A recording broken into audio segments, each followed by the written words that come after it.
Welcome to day 590 of our Web3 journey. I'm Ed Krasenstein, here with my twin brother Brian. And remember, these videos are sponsored by NFT Tech. They're an investor in DeSoFi. So, Brian, Google seems to really be starting to get into this whole blockchain thing, and they have a new partnership that's taking place. You want to talk a little bit about that? Yeah, so in a tweet by Google and then a subsequent announcement at an event by Solana, uh, they announced a partnership between Solana and Google. And as part of the partnership, Google Cloud will be building a producing Solana validator to participate in and to validate the Solana network. That's really big, in my opinion. The integration is going to allow users to launch a dedicated Solana node in the Google Cloud system. And this will start probably sometime early next year. So if you want to run a Solana node from Google Cloud, you're going to be able to do that. Additionally, Google Cloud will index Solana data and bring it to BigQuery, which is a fully managed serverless data warehouse, also by next year. And this is going to make it a lot easier for Solana developers to access historical data of Solana, of the Solana blockchain. I love this news. I think it's huge, not only for Solana, but for the crypto space in general. We're watching in real time as corporate America is pretty much integrating with the crypto world. And this is all happening in a crypto winter. So I think that all these little frameworks that are going in place right now are really going to act as a springboard once the market starts to pick up. And I expect that to happen probably sometime next year. That's just my opinion. Yeah, I think whenever you have a big company like Google or Apple or Facebook or Twitter, I guess Twitter's now Elon Musk, that decides to integrate in some way with crypto or blockchain technology, I think it's good news for the blockchain space in general. Of course, Elon Musk with Twitter, I'm sure he's going to utilize some crypto or some blockchain in some way as well. You've seen Google make several announcements in regards to this. You see Facebook moving into the metaverse. They're not exactly using blockchain right now or Instagram, crypto. though. Instagram moving into the NFT space, of course, run by Meta. So, you're seeing all this happen and it's happening quickly. It's happening quicker than I think a lot of us thought it would be happening, especially, like the Web3ification of large corporate America. I think we're starting to see it. And I think it's just going to kind of snowball and start going faster down that hill as time progresses. Yeah, Web3ification, if that's a word. But yeah, what's going on with the DeSo blockchain? Any news there? Yeah, actually, of course, DiamondApp is probably the most used DeSo app slash node on the blockchain. They teased some new updates with a post that said, quote, new updates and features on the way. So I assume these are coming really soon. I'm excited to see what they encompass, what they entail, what they're going to be included. They did release their roadmap, I guess it was about a month and a half ago or so, which had some really interesting things on it. So what do they add sooner rather than later? I don't know, but I'm excited. Yeah, and we were talking to some members of the core team yesterday just about Mastodon and the decentralized protocol that is kind of spreading on Twitter. People are leaving Twitter for this Mastodon thing, and we feel that DeSo is probably quite a bit better than Mastodon, and it has this feature so that creators can actually earn, unlike Mastodon. We were talking to the core team about it, and I think we're all on the same page. I think you need to bring people on from outside of crypto. And I think the best way to do that is to use something like Diamond and make it an onboarding process that's easy for new users to understand that are not native to the crypto space. And I think if they can do that, I think that we're really setting DeSo up to kind of take on some of the overflow that are exiting Twitter because they don't agree with Elon Musk or for whatever other reasons there may be. Yeah, I don't really know if the best marketing strategy is to target people on Twitter and tell them about DeSo and tell them to go to DeSo.com, or if it's simply to tell them to check out DiamondApp. And I know, like, I feel Or bad saying check DeSoFi. or DeSoFi or DeSocial World, but I feel like you need to tell them that, give them that alternative to Twitter and tell them about that. But I also feel like if you start talking about all these different apps, like you say once in a while, sometimes you say go to DSoFi. Sometimes you say go to DiamondApp. Sometimes you say go to DSocial World. Sometimes you say go to NFTZ. Other times you say go to GemStory. I feel like it becomes more confusing that way. I think you just got to onboard them through one node, and I think Diamond is Core's preferred node. I think you onboard them through there, and then after they're on board, they're going to start finding all these other apps. I think that's the best way, because like with Mastodon, they just basically have one destination, right? You know, like you talked about the instances yesterday. Are people like marketing it as, oh, go to this instance on Mastodon? No, they're marketing it, just go to Mastodon, right? Yeah, that's correct. Yeah, they're saying go to Mastodon, and this is a decentralized alternative. But yeah, you're right. But it's just it's so different than DeSo, and I don't think in a good way. Like I don't mean Yeah. to poo-poo on Mastodon, but I think that I think that if all those people knew about DeSo, DeSo would be blossoming right now. It's just a lack of knowledge and a lack of marketing, I think, right now. And I think there's been a lot of friction, but I feel that friction has kind of subsided, and it's much more easier to get onto DiamondApp or get onto any DeSo app right now. So I'm glad to see that. We'll see where it goes, and hopefully the core team, you know, kind of moves forward with something that can kind of tell the world, hey, if you don't like Elon Musk's Twitter, there's always DiamondApp or DSocial World or DSoFi. Yeah, and I just want to point out, I think that Mastodon, I th I think that what's happening there with this flow of tens of thousands of users to it, I think that's a good sign for DeSo, because it's showing that people, even if they don't understand something, they're joining it. And this is actually, Mastodon is actually teaching people what decentralized social is about. And then if once they hear about DeSo and hear that, hey, you can actually earn on DeSo, you actually have all these tools for creators on DeSo, I think it'll be easier to kind of explain to some of these people. Just my thoughts. Yeah, and it's funny because Elon Musk put out a tweet yesterday saying, "Oh, we can beat YouTube's 55% creators monetizing themselves." So somebody said, "Oh, YouTube gives 55% of their revenue to creators. Can Twitter beat that?" And he said, "Yeah, we can." But I mean, DeSocial World is really 100% goes to creators. Right.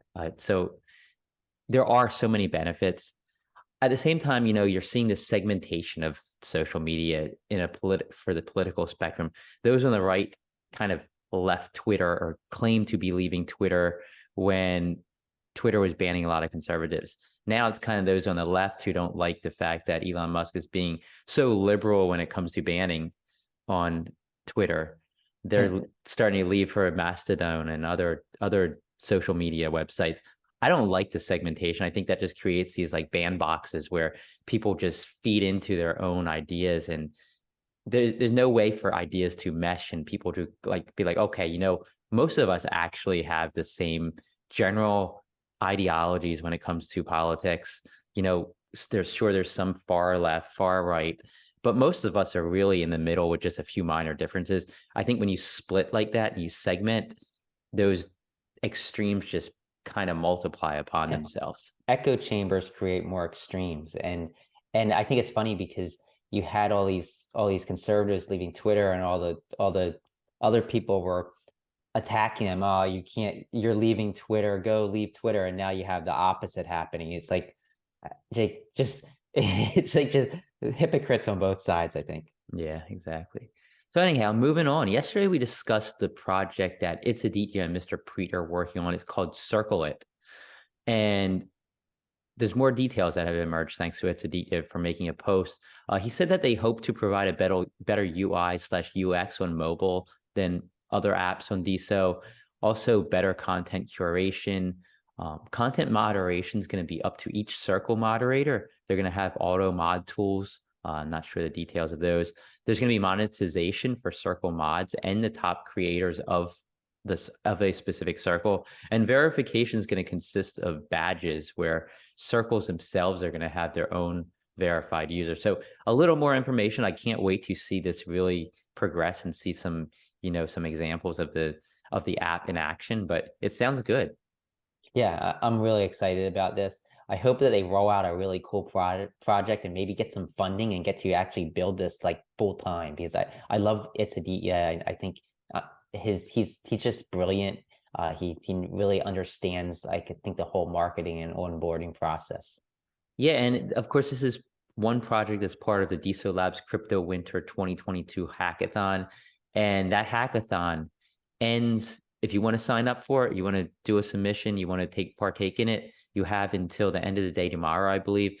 Tomorrow is the last day, the end of the submission period. I don't know if you can still submit tomorrow or not, but if you want to be safe, submit today. Again, there's $7,000 in prize money. So if you want to build something on DeSo, you have the chance to win some of that $7,000. So definitely check it out if you haven't already. There's a link above this video on DeSo or below it on YouTube. Yeah, big money. Hopefully we see a lot of great projects like It's a Adidas project and like so many others that I'm sure are going to spawn from this. Nathan Wells, his son, John Wells, is actually launching a new NFT series and he's calling it the Piper Penguin. And they're really cool. All different types of penguins, very colorful, as you can see. Nathan Wells' family is really involved on DeSo, really involved with NFTs. I love it. It's a family affair. Great things happening from the Wells family. Yeah, definitely. I love what Nathan's doing is from a development standpoint and from an NFT standpoint. So keep it up, Nathan and family. So Cyberpunk Apes, we talked about number 30, the 101, which was awarded to crypto user, DeSo user Crypto Sims. He won the raffle, I guess you could call it. And he had it up for live auction with a minimum bid of 100. We actually said, if it was up to me, I would have put a no minimum bid and let the market decide the price. Of course, Crypto Sims has his own ideas of what he wants to do, but he did lower that minimum bid from 100 DeSo down to 50 DeSo. It's a live timed auction on NFTZ, and it ends in a little over 4 days from now. So check it out if you want to get one of those one of ones, you have a chance. Yeah, really cool series. I love it. So as many of you know, NFTZ.me is the only place where you can post and or view live time DeSo auctions on the blockchain. Just go to nftz.me/auction and you can see all of the live timed auctions that are ending soon. If you click on them, you'll see the timer, the countdown timer for how much time you have left to bid.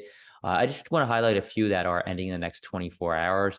One Word AI Art has one of their AI creations up for auction. I don't know if it's their AI creation. I guess it's the AI's creation up for auction. It's just 0.07 DeSo. So that's like about $1 or so minimum bid. It ends at 1:30 p.m. Eastern time. Also, Hack and AI has hybrid of bull and bear up for auction. I believe this is another AI NFT. Also 0.07 DeSo, which is about $1 or so minimum bid, ending at 1:30 p.m. Eastern time. OG Elric Ericos, photographer in DeSo, has more photography NFTs up for auction. Some of these begin ending at around 1:30 p.m. Eastern time as well. Check those out. Clay Oglesby has more Crypto Kitties NFTs up for auction, ending at around 4 p.m. Eastern time. So if you want to get some of those original season 1 Crypto Kitties, they're up for auction. And I think the minimum bid's only 1 DeSo, so you have a good opportunity there. And Rowdy Reptilian season 2.5 number 4 is up for auction, and it ends at 10 p.m. Eastern time today. It currently is a bidding war between Dylan Jagger Lee of the core team at DeSo and D Jesus, a DeSo OG and developer on the platform. The bid's up to 3.48 DeSo. So keep an eye on that. That ends at 10 p.m. Eastern time. I expect it's probably going to get more than that, but we'll have to wait and see. Great NFTs. I love the NFT space on DeSo. It's just there's so many cool pieces of art out there. And I want to get to the top 10 people who bid on the most DeSo NFTs over the last 24 hours, according to NFTZ, and they are as follows: Milhouse Van Houten, OTZ Gallery, Noel Garcia, French Connector, Starry Collars, Baron Rouge, QT NYC, Arioli 2022, Leo J, and 0 1 2 3 4 5. And then the top diamond creators over the last 24 hours, according to our friends at Alton Base, these people received the most diamonds or tips on their posts and replies on the DeSo blockchain in the last day, and they are as follows: Money DeSo, Happy Rabbits, Goldberry, McMarch, Blaine or Blaone, Scribe, WebDangeth, Rocky, Kesimex, and Clout Women Unite. Lots of new names up there. Great. It's not great because I can't pronounce them, but it's great because we're seeing new people earning some diamonds on DeSo. Yeah, for sure. And everybody, thanks for watching. Remember to subscribe to our videos on YouTube and have a great rest of your weekend, and we'll talk to you tomorrow.